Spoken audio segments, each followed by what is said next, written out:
DEBUG.20. The northern edge of Cross Connexia, Suzu-ne-Kazuki, stood amidst mountains draped entirely in snow, their peaks stretching endlessly into the horizon. Lacuna had no regions designed to mimic frigid climates, and so the sharp, skin-biting cold felt strangely refreshing to her. Anyone else might have found it unbearable, but this was someone who spent their days battling alongside ice-snow Digimon. Right now, it's not the weather, but the stares from those around her that feel cold and biting. Suzune sighed. She and her partner, Frigimon, stood in the center of a large hall within a building styled like a Western mansion. Countless Digimon had gathered around, maintaining a cautious distance, yet intensely observing their every move. Having narrowly escaped Mistymon's forces, Suzune and Frigimon fled northward, evading their pursuers until they reached this mountainous region. When first confronted by the imposing peaks, it crossed Suzune's mind that turning back might be wisest. However, she concluded that no one else could scope out this harsh region as well as her, and resolutely pressed onward. After a grueling march through a blizzard so fierce it obscured even their next steps, the pair discovered a secluded village nestled among the mountain ridges. Thinking they might be able to gather information about Cool Boy's whereabouts, they'd knocked on the gate built into the village's walls. Soon enough, they found themselves surrounded by Icemon guards, who escorted them to this grand mansion, seemingly the local lords. And now, Suzune and Frigimon were being warily, curiously watched by the village's Digimon residents. The villagers appeared to be primarily beast Digimon. Among them were even in-training Digimon like Wanyamon and Yukimi-Botamon, which looked frail and disheveled. They trembled while gazing at Suzune with a mix of fear and fascination. Frigimon, stepping protectively forward with its large frame to shield Suzune from those uncomfortable stares, gently lowered its gaze. "Are you all right, Suzune?" "Yes, it's certainly uncomfortable, but at least I have you with me, and I'm looking forward to speaking with the lord of this place." "What if they're like Mistymon, though?" "If that were the case, we'd have been taken much more forcefully. Despite their suspicion, we're still being treated as guests. The Digimon here seem more curious than hostile, too." "Sure, but do they have to stare so much?" Just as Frigimon made the disgruntled comment, the door at the far end of the hall swung open, and heavy footsteps reverberated through the chilly air. "What do you think you're doing, gawking like that at our guests? Where are your manners?" Standing tall with a muscular build and a thick, gleaming silver mane was an ultimate form Digimon resembling Leomon Panjamon. At its deep, resonant voice, the murmuring among the villagers abruptly ceased, and they timidly shuffled out of the hall. When Suzune and Frigimon were the only ones left, Panjamon bowed before them. "My apologies for their behavior," Panjamon said. "They were unnerved because they've never seen a human before." "I completely understand, Panjamon. Thank you for your hospitality," Suzune replied, bowing politely. Panjamon took a seat slowly, looking Suzune directly in the eye. "Now then, my guests, I'd like to know what business you have here." Digimon Liberator Side Story, DEBUG.20. Reason, Part 1. I believe I understand the situation," Panjamon said, smoothing down its mane with one large paw, quietly repeating Suzune's explanation to itself. "So you came here searching for your comrade who is trapped within this world?" "Yes," Suzune confirmed. "And now we must also rescue a friend captured by Mistymon's forces." "Mistymon?" Panjamon's lips curled into a displeased grimace. "Mistymon acts like a valiant Digimon, but is merely a crafty coward. I imagine that your captured comrade still lives." "You know Mistymon, then you—" "I'm sorry, but there's nothing more I can tell you. You must leave." Frigimon let out a startled cry at Panjamon's unexpected words. "What? But you were acting like you were going to be up front with us." "My apologies. If you're in conflict with Mistymon, then you shouldn't remain here." "Are you allied with Mistymon too?" Suzune asked. "Certainly not. But—" Panjamon abruptly fell silent, its eyes shifting toward a nearby window that filtered in the bright winter sunlight. Suzune followed its gaze and noticed the village Digimon, the ones who had been fixated on her moments ago, were now carrying around what looked like wooden crates. "What are those?" asked Suzune. "Offerings for Dalphomon," said Panjamon. "The guardians will soon be here to collect them."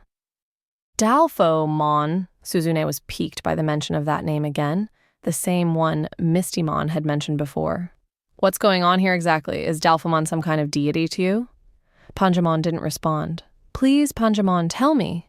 To me, Dalphomon is simply an entity that has existed since the very beginning of this world. The beginning of Cross-Connectia. Panjamon nodded bitterly in response to Suzune's puzzled expression. Exactly, perhaps some might call it a god. I don't know, the Guardians certainly believe so. They enforce offerings to Dalphomon from every territory within their reach. And what does Dalphomon provide in return for those offerings? Nothing at all. In fact, these forced tributes didn't even exist in the past. Mistymon started the practice. Frankly, I doubt whether these resources are actually reaching Dalphomon. Suzune gazed once again out the window. The village, buried in snow, appeared bleak. Judging by the harsh surroundings and the ragged state the Digimon she'd seen earlier were in, it seemed unlikely that this village possessed any real abundance of resources. Their lives were probably very modest. Isn't there any way to refuse? Asked Frigimon. Panjamon shook its head. The Guardians vastly outnumber us. If they ever felt inclined, they could crush us in an instant. Started Frigimon. You understand now, said Panjamon. If the Guardians suspect we've been harboring humans, it'll be a very difficult situation for us. So please, leave immediately. But then maybe we could... Frigimon had been about to suggest fighting the Guardians off itself, but Suzune cut in. I understand, we'll leave. I'm sorry for troubling you. Wait, Suzune... It's fine. Come on, Frigimon, let's go. Quieting Frigimon's lingering objections, Suzune bowed politely once again. Thank you for your generosity, Panjamon, despite how difficult your position is. Use the back gate on your way out. Please avoid crossing paths with the Guardians anywhere near this village. Thank you, then, for everything. Suzune spoke calmly, then turned on her heel and exited the mansion. Frigimon, still clearly dissatisfied, nonetheless gave a quick bow to Panjamon before hastily following after her. All right, that should do it, said Polar Bearmon. Thank you, Polar Bearmon, said Suzune. Hey, no problem. Stuff like this is my specialty. On a snow-covered peak, some distance from Panjamon's village, Suzune peeked her head out from a mound of freshly packed snow.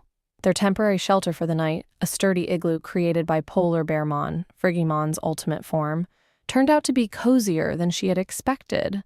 Settling inside snugly, she felt the fatigue of the day's march seep from her body. The fierce blizzard had finally passed, leaving behind a crisp gray sky. Looking down from their spot among the majestic mountains, Suzune spotted Panjamon's village far below. A caravan-like procession had stopped before the gates, no doubt the Guardians arriving to collect their offerings. Noticing her intent gaze, Polar Bearmon leaned in, peering curiously at Suzune's expression. Suzune, why'd you stop me back there? What do you mean? Oh, come on, you know exactly what I mean. Taking out a few Guardians in my megaform would have been a piece of cake. Even so, we couldn't, Suzune sighed. Just as Panjamon and its villagers have their own way of living, the Guardians have theirs. Both groups have an equal right to exist here. As outsiders, we have no business favoring one side over another. I get what you're saying, but still... And besides, our primary mission here is to help Lacuna. To put it bluntly, solving their internal conflicts isn't our job. Polar Bearmon settled down beside Suzune with a dissatisfied huff.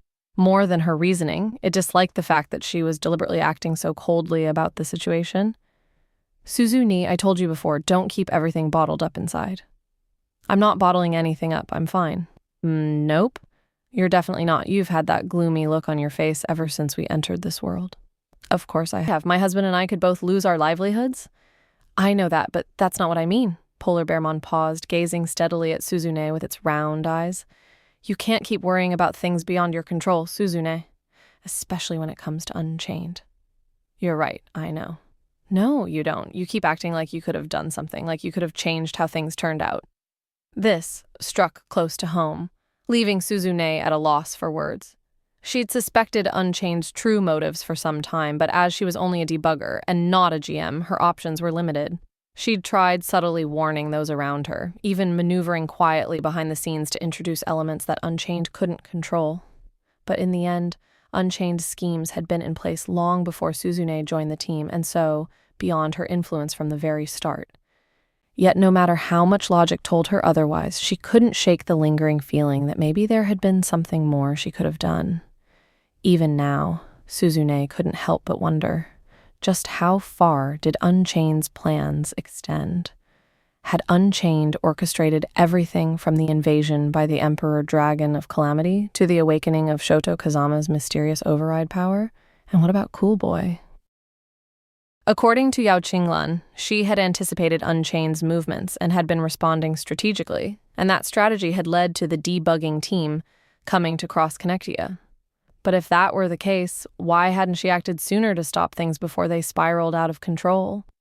Or perhaps there's something even more dreadful yet to come, something bad enough that it justified undergoing this current predicament? Besides that, there was the question of how anyone could be certain that Cool Boy had truly managed to outmaneuver Unchained. "I'm all right, really," said Suzune, giving Polar Bearmon a gentle smile. In truth, the thought that she and the others might merely be pawns in a game between two extraordinary minds, Cool Boy and Unchained, filled her with a quiet, deep-seated melancholy. Still, tasks lay piled high before her, urgent and impossible to ignore. Right now, all she could do was fulfill her role perfectly, even if that role was only that of a pawn on the board. And on that note, she realized that they were way off track. Altea's abduction was a serious blow. It meant that they now had 2 search and rescue missions on their plate. Knowing Altea's abilities, it was quite possible they were already making progress wherever they'd been taken. Even so, when push came to shove, Suzune knew she would have to be the one to decide whether to withdraw from this world without him. It had to be her, given that she'd been the one to hold Ryutaro and the others back when they'd wanted to rush into danger to rescue Altea. She couldn't leave such a harsh choice to the kind-hearted Yuki or young Winnier. They shouldn't have to bear that burden. Suzune unconsciously rubbed her hands together against the pervasive cold. No matter how often she reassured herself that she'd made the right decision, it never made her heart any lighter. An explosion shattered the quiet, jolting Suzune's attention back to reality. Instantly, Polar Bearmon lunged forward, shielding Suzune. "What was that?" she exclaimed. "It's okay. It wasn't aimed at us. But look!" Polar Bearmon pointed toward Panjamon's village. Smoke was rising from several buildings, and the previously peaceful winter atmosphere reverberated with the fierce roars of beasts. "They're fighting the Guardians? Why?" "I doubt it's because they found out about us. Suzune, we have to go help Panjamon." Even as Polar Bearmon became agitated, Suzune was composed. "No, we won't. Come on, are you seriously still being this stubborn? I told you already, this conflict is theirs alone. We have no right to decide who's right or wrong. Instead, once the fighting ends, we'll follow the Guardians. They might lead us directly to their base."